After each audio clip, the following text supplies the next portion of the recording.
बिस्मिल्लाहिर्रहमानिर्रहीम। अस्सलाम वालेकुम।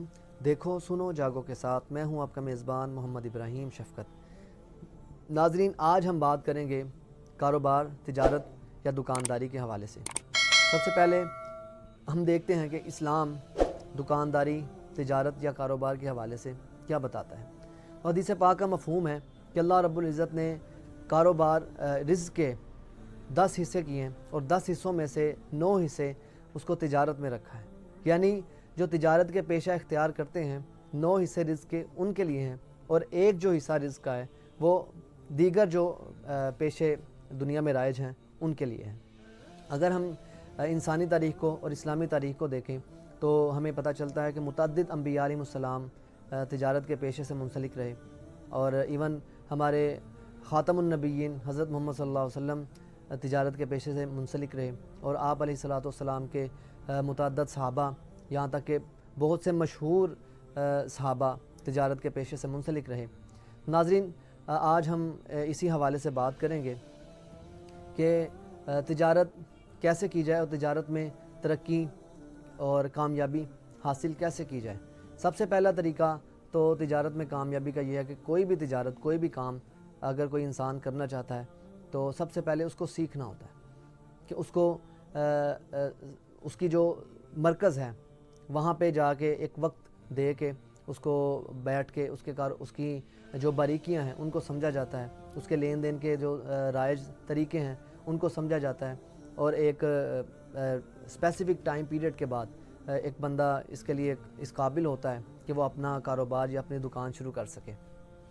तो नाज़रीन, इसे सीखने के हवाले से मैं थोड़ी सी गुजारिशात आप हज़रात के सामने रखूँगा कि जिस वक्त हम कारोबार सीख रहे होते हैं उसमें कुछ चीज़ें तो सीखने वाली होती हैं जो आम तौर पे, अमूमी तौर पे हम सीखते भी हैं, और कुछ चीज़ें सीखने वाली नहीं होती, हम सीखने के अमल में वो चीज़ें भी सीख लेते हैं, और कुछ चीज़ें सीखने की होती हैं लेकिन आम तौर पे हम उनको सीखते नहीं हैं।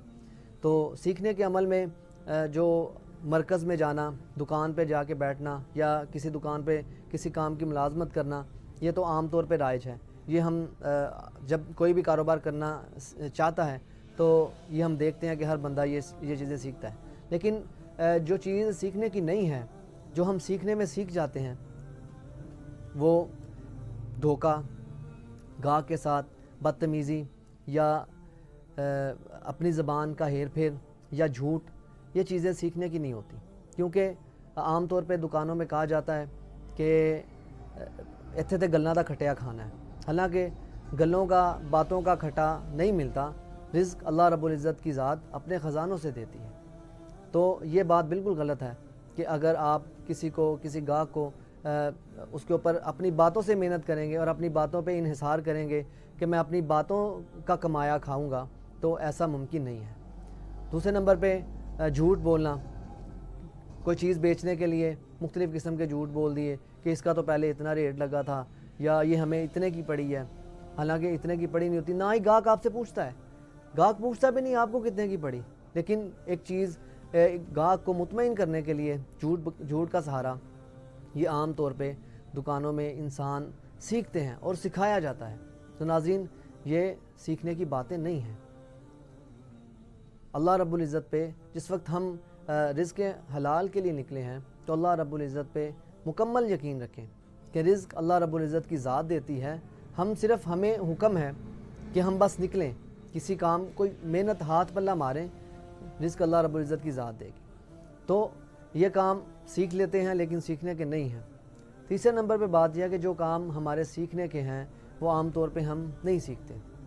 उनमें एक चीज़ कि हमारा गाहक के साथ रवैया कैसा हो, और हमारा माल बेचने के बाद अगर कोई बंदा माल वापस लेके आता है, उसको तब्दील करने के लिए आता है या उसको वापस करके पैसे लेना चाहता है, उस हवाले से हमारा क्या रवैया उसके साथ होगा। तो आम तौर पे तमाम दुकानों पे आजकल लिखा जा चुका है, हालांकि ये मुसलमानों के बाज़ार हैं, यहाँ ऐसा होना नहीं चाहिए था, लेकिन दुकानों पे लिखा हुआ है ख़रीदा हुआ माल वापस या तब्दील नहीं होगा। तो नाज़रीन, ये एक गैर इस्लामी कंसेप्ट है, ये बातें सीखने की हैं। और दूसरे नंबर पे कि इंसान अगर कोई गाहक आ जाता है, अगर हमारी سیل لاکھوں میں ہو رہی ہے، اگر ہمارے پاس ہزاروں کا گاہک آتا ہے تو ہم اس کے ساتھ خوش اخلاقی سے پیش نہیں آتے. تو یہ بھی ایک ہمارے کاروبار میں ناکامی یا کاروبار میں پیچھے رہ جانے کی وجوہات میں سے ہے. کوئی بھی گاہک ہمارے، کوئی بھی کسٹمر ہماری دکان میں آئے، اس نے 1 روپے کی چیز لینی ہو، 1 لاکھ کی چیز لینی ہو، اس کے ساتھ خوش اخلاقی سے پیش آئے. اور دوسرے نمبر پہ اگر کوئی مال واپس یا تبدیل کرنا چاہتا ہے تو اس حوالے سے احادیث مبارکہ میں فضیلت بتائی گئی ہے. غالباً حدیث پاک کا مفہوم ہے کہ جو کسی کا خریدا ہوا مال واپس رکھ لیتا ہے، اس کے پیسے واپس کر دیتا ہے، تو اللہ رب العزت اس کے لیے دنیا اور آخرت میں آسانیاں پیدا فرما دیتا ہے. تو اسی فضیلت کے اوپر اسی حدیث کے بعد ایک واقعہ نقل کیا جاتا ہے کہ ایک صحابی نے دکان صرف اسی فضیلت کو پانے کے لیے شروع کر دی. جس وقت ایک بندہ مال واپس کر کے گیا، اس کے بعد انہوں نے دکان بند کر دی. دریافت کیا گیا تو کہنے لگے کہ میں نے صرف یہ فضیلت لینی تھی کہ اللہ کے نبی نے فرمایا کہ جو بندہ کسی کا خریدا ہوا مال واپس لے گا اس کے لیے دنیا و آخرت کی آسانی ہے. تو ناظرین، یہ غیر اسلامی کنسیپٹ ہے، اس سے بچنا چاہیے. ان کاموں کو اگر ہم چھوڑتے ہیں تو ہمیں نقصان نہیں ہوگا. آج ہم اگر آن لائن جو سٹورز ہیں اگر ہم ان کا جائزہ لیں، وہ میرے خیال سے کوئی بھی مشہور اس وقت جو مشہور ہیں جن کے نام ہیں وہ دراز ہے یا علی ایکسپریس ہے، علی بابا ہے، یا اس کے علاوہ کوئی بھی جو باہر کے ملکوں میں رائج ہے، ابھی پاکستان میں آئے نہیں، امیزون وغیرہ، تمام کے تمام سٹورز میں، حالانکہ وہ مسلمانوں کے انڈر نہیں ہیں، تمام سٹورز میں، اور روزانہ کی اربوں کی سیل ہے ان کی. ہر جو آن لائن سٹور ہے اس پہ ریٹرن پالیسی موجود ہے. اگر کوئی کسی مال میں کوئی فالٹ ہے تو اگر کوئی کسٹمر اس کو واپس کرنا چاہتا ہے تو وہ واپس رکھتے ہیں، پیسے واپس کرتے ہیں. اگر خریدا ہوا مال واپس کرنے سے کوئی نقصان ہوتا تو وہ اربوں کا مال روزانہ جو سیل کرتے ہیں ان کو نقصان ہوتا. ناظرین، المیہ یہ ہے کہ آج مسلمانوں کو جو طریقے بتائے گئے تھے اور جو طریقے کامیابی کی طرف لے کے جاتے ہیں، آج مسلمان ان طریقوں سے بہت دور ہو چکے ہیں. ان طریقوں کو ویلیو ہی نہیں دیتے، جس کی وجہ سے اس وقت مسلمان پیچھے سے پیچھے روزانہ کی بنیاد پہ جا رہے ہیں. ناظرین، آج کے لیے اتنا ہی.